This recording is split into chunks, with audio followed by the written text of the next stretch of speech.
देव, कृपया क्लेश, कर्म और विपाक के बारे में कृपया बताएं।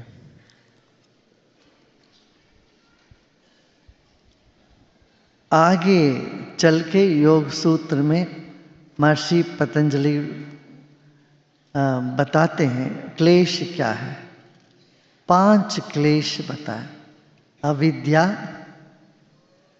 माने जो सत्य नहीं है उसको सत्य मानना, जो शाश्वत नहीं है उसको शाश्वत मानना, जो दुख कर है उसको सुख मानना,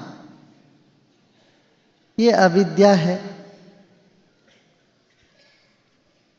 जैसे लोग समझते सिगरेट पीने से हमें सुख मिलता है, मगर मिलता तो नहीं है, मगर सिगरेट छोड़ने में दुख मिलता है। छोड़ने में भी दुख, पीने में भी दुख मिलता है, मगर सुख की आशा लगती है कहीं कभी कुछ मिल जाएगा। ऐसे जीवन में कई चीजें सुख की आशा देकर दुख से तुम्हें भर देता है। ये सब इसको नहीं जानते, इस सत्य को नहीं जानना, ये अविद्या है। ऐसे ही जो शाश्वत है उसके प्रति ध्यान नहीं जाता, जो क्षणिक है उसको शाश्वत मान लेते हैं। विचार क्षणिक है, विचार को शाश्वत मान लेते हैं। व्यवहार क्षणिक है, उस व्यवहार को शाश्वत मान लेते हैं। अरे भाई, किसी का भी व्यवहार कभी भी बदल सकता है, वो बात हम समझते नहीं हैं।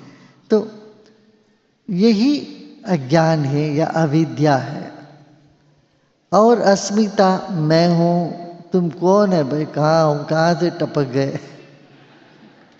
अरे ये संसार एक सागर है, चल रहा है, उसमें तुम एक लहर हो और लहर मैं हूं, मैं हूं। अरे कहाँ लहर तुम हो, क्षण भर में तुम मिट जाते हो, तुम्हारा कुछ भी नहीं है। ये ना जान करके ये अहम अस्मिता का भाव होता है, ये अविद्या क्लेश है, ताकि ये दुख ही देता है।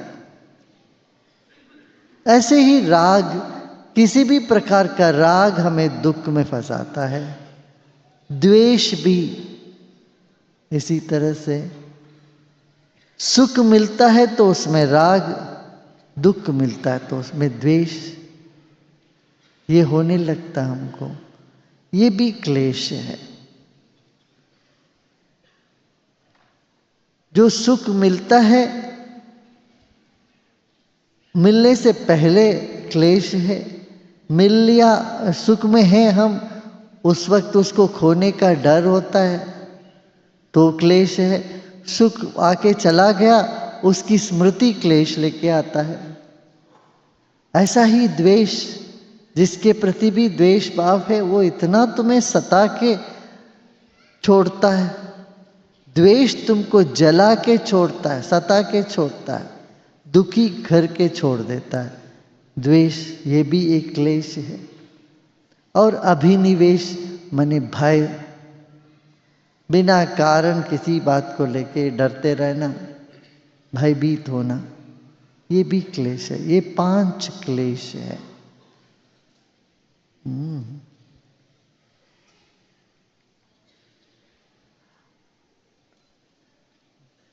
और कर्म, कर्म मैंने किया, मुझे ये हुआ, ये सब सोचते हैं। ईश्वर में कोई क्लेश नहीं है, ना कर्म विपाक है, आशय है, माने कर्म की छाप है, ये सब नहीं है। क्यों? शरीर के लिए तो है कर्म, चेतना के लिए नहीं है। तो शरीर ईश्वर नहीं है, चैतन्य ईश्वर है। शरीर तो सबको, बुद्ध को भी शरीर है, भगवान कृष्ण का भी शरीर है, वो भी तीर लगाया तो तीर लगी तो कृष्ण भी देह त्याग किए। व्याध ने तीर लगाया, तीर उनके अंगूठे पर पड़ा, वो शरीर छोड़े। कृष्ण को भी कभी सिर दर्द हो गया था, कई बार सिर दर्द हो गया, एक बार नहीं, मगर वही भगवान कृष्ण भी कहते हैं, ये मूढ़ मुझके शरीर मानते हैं, अवजानन्ति मां मूढ़ा मानुषीं तनुमाश्रिता। मैं शरीर में हूँ मगर मुझे मनुष्य समझते हैं, और मेरे अंदर की जो परम चैतन्य है उसको कोई जानता नहीं है। यहाँ मेरा कहते वो सबके लिए कह रहे हैं। ऐसे ही ज्ञानी के लिए भी, ज्ञानी तो मैं ही ज्ञानी हूँ, भगवान कृष्ण बोलते हैं। ज्ञानी और मुझ में कोई भेद नहीं है, क्यों ज्ञानी भी परम चैतन्य में स्थित है, मैं भी परम चैतन्य में स्थित मैं हूँ।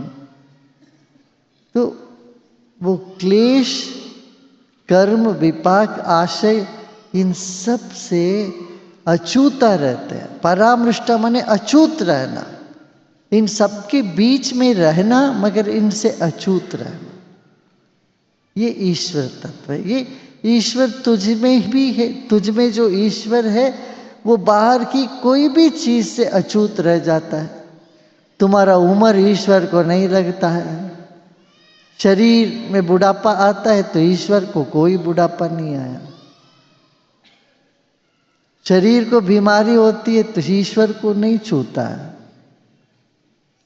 तुम्हारी आत्मा बीमार कभी नहीं हो सकती, होती नहीं है। वो आत्मा ही तो परमात्मा है। तो ये एक तत्व है हमारे भीतर जो क्लेश से, कर्म से, इसके प्रभाव से अछूत रह जाता है। मगर इसको समझना अति कठिन लगता है, इसीलिए गुरु की आवश्यकता।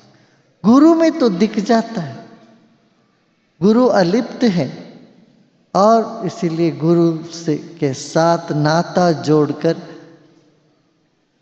इस अनुभव के ओर चल पड़ते हैं। कहते ना, धागे, फूल के साथ धागा भी चढ़ गया स्वर्ग भगवान के ऊपर। तो हम अकिंचन हैं, हम सिर्फ धागे हैं। समझने से हम माला बन जाते, माला का आनंद लेते हैं। हाँ?